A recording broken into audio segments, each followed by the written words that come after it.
Bismillahirrahmanirrahim. Assalamualaikum warahmatullahi wabarakatuh.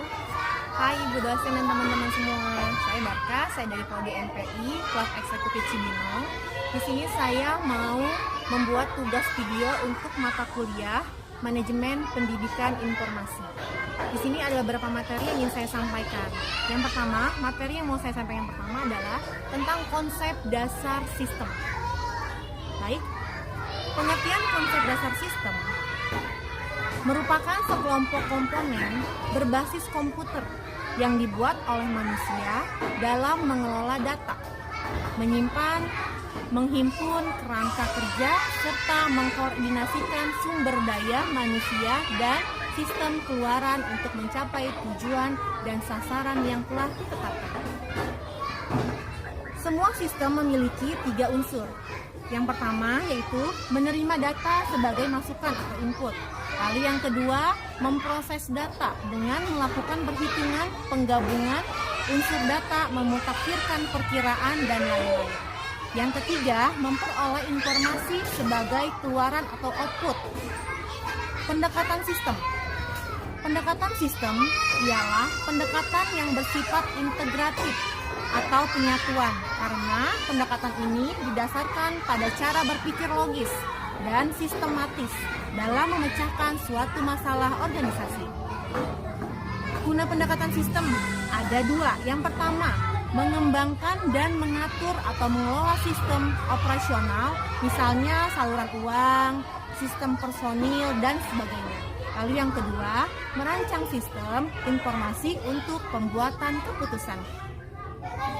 Penerapan pendekatan sistem terlibat dalam penguraian fungsional dengan bergerak dari sistem ke subsistem dan dengan menganalisis bagian-bagian sistem sesuai urutan tertentu.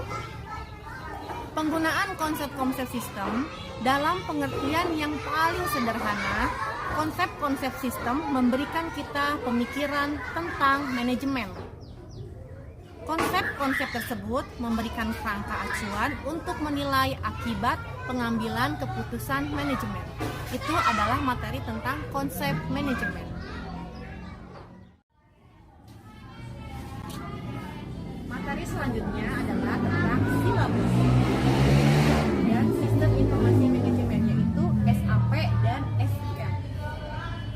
Manajemen sistem informasi sangat erat kaitannya dengan perilaku dan teknis yang terkait dengan pengembangan, penggunaan, dan pengaruh dari sistem informasi yang akan dimanfaatkan oleh manajer dan karyawan.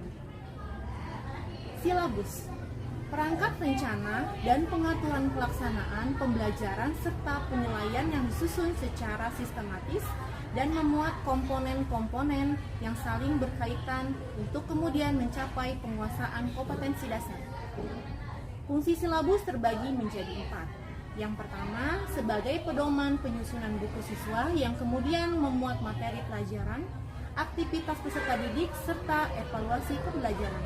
Lalu yang kedua, sebagai acuan dalam penyusunan rencana pembelajaran. Yang ketiga, sebagai alat aktualisasi kurikulum secara operasional. Yang keempat, sebagai pedoman pengembangan perangkat pembelajaran lebih lanjut. Apa sih tujuan silabus?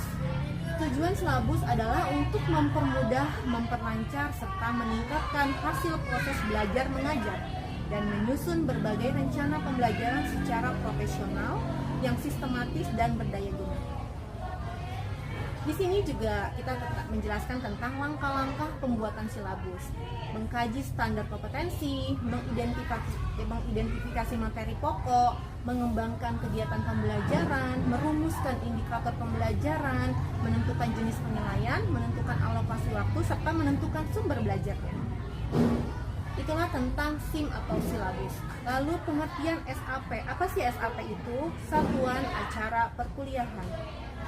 Pembelajaran atau perkuliahan merupakan kegiatan yang mesti direncanakan dan diatur sedemikian rupa menurut langkah-langkah tertentu sehingga pelaksanaannya dapat mencapai hasil yang diharapkan. Tujuan dari SAP. SAP bertujuan memberikan petunjuk secara rinci tentang sinopsis, kompetensi mata kuliah, indikator kompetensi, pokok bahasa atau topik, strategi pembelajaran, media, dan alat evaluasi, estimasi waktu dan perpustakaan dalam perkuliahan.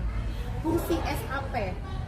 SAP berfungsi sebagai pedoman bagi dosen atau staf pengajar agar dapat mengatur dengan baik, mengajar dengan baik tanpa kekhawatiran keluar dan menyimpang dari tujuan pembelajaran tersebut. Langkah-langkah pengembangan SAP. Yang pertama, mengisi identitas SAP. Lalu yang kedua, menentukan atau merumuskan standar kompetensi. Yang ketiga, menentukan atau merumuskan kompetensi. Lalu merumuskan indikator, menentukan pokok-pokok materi, menentukan pengalaman, dan membuat sistem penilaian atau evaluasi. Selanjutnya tentang SIM. Kita sudah membahas SAP, sekarang yang kita bahas adalah tentang SIM. SIM itu apa sih? Sistem Informasi Manajemen atau disingkat dengan SIM. Merupakan sistem perencanaan bagian dari pengendalian internal dari suatu bisnis yang meliputi pemanfaatan manusia, dokumen, teknologi, dan prosedur oleh akuntansi manajemen untuk memecahkan masalah bisnis seperti biaya produk, layanan, atau suatu strategi bisnis. Tujuannya dari SIM adalah manajemen ialah untuk mengatur semua data yang dikumpulkan dari setiap tingkat perusahaan, meringkas serta menyajikan dengan cara memfasilitasi dan meningkatkan kualitas keputusan yang diambil oleh meningkatkan produktivitas perusahaan. Manfaat dari SIM manajemen adalah dapat mengantisipasi dan memahami peluang ekonomi sistem informasi, dapat membantu menjamin kualitas dan keterampilan sumber daya manusia, lalu dapat memudahkan akses data telah disediakan secara akurat dan real time atau tepat waktu. Jenis-jenis sistem informasi. Yang pertama ada TPS, yaitu Transaction Processing System. Lalu yang kedua ada Office Automation System atau OAS. Lalu yang ketiga ada Sistem Informasi Manajemen, yaitu SIM.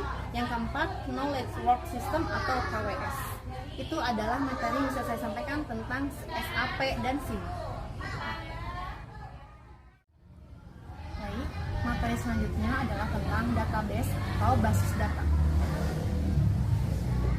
Database atau basis data, sering pula dieja basis data, adalah kumpulan informasi yang disimpan di dalam komputer secara sistematik sehingga dapat diperiksa menggunakan suatu program komputer untuk memperoleh informasi dari basis data tersebut. Perangkat lunak yang digunakan untuk mengelola dan memanggil query basis data disebut sistem manajemen basis data atau database, atau juga bisa disebut dengan manajemen sistem, yaitu DBMS. Sistem basis data dipelajari dalam ilmu informasi. Istilah basis data berawal dari ilmu komputer, meskipun kemudian artinya semakin luas. Memasukkan hal di luar bidang elektronika, artikel ini mengenal basis data komputer. Catatan yang mirip dengan basis data sebenarnya sudah ada sebelum revolusi industri, yaitu dalam bentuk buku besar, kwitansi, dan kumpulan data yang berhubungan dengan bisnis. Konsep dasar dari basis data adalah kumpulan dari catatan atau potongan dari pengetahuan. Sebuah basis data memiliki penjelasan terstruktur dari jenis fakta yang tersimpan di dalamnya. Ada banyak cara untuk mengorganisasi skema atau memodelkan struktur basis data. Ini dikenal sebagai model basis data atau model data. Model yang umum digunakan sekarang adalah model relasional, yaitu menurut istilah layman mewakili semua informasi dalam bentuk tabel-tabel yang saling berhubungan, di mana setiap tabel terdiri dari baris dan kolom atau definisi yang sebenarnya menggunakan terminologi matematika. Dalam model ini, hubungan antar tabel mewakili dengan menggunakan nilai yang sama antar tabel. Model yang lain seperti model hierarkis dan model jaringan menggunakan cara yang lebih eksplisit untuk mewakili hubungan antar tabel. Menggunakan istilah basis data untuk kedua arti tersebut. Basis data juga dapat diartikan sebagai kumpulan dari item data yang saling berhubungan satu dengan yang lainnya, yang diorganisasikan berdasarkan sebuah skema atau struktur tertentu tersimpan di hardware, komputer, dan dengan software untuk melakukan manipulasi untuk kegunaan tertentu. Jenis DML, Data Manipulation Language.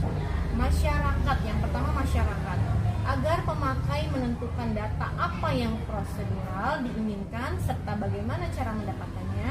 Lalu non-prosedural, pemakaian atau menentukan data yang diinginkan tanpa menyebutkan bagaimana cara mendapatkan SQL atau Structured Query Language.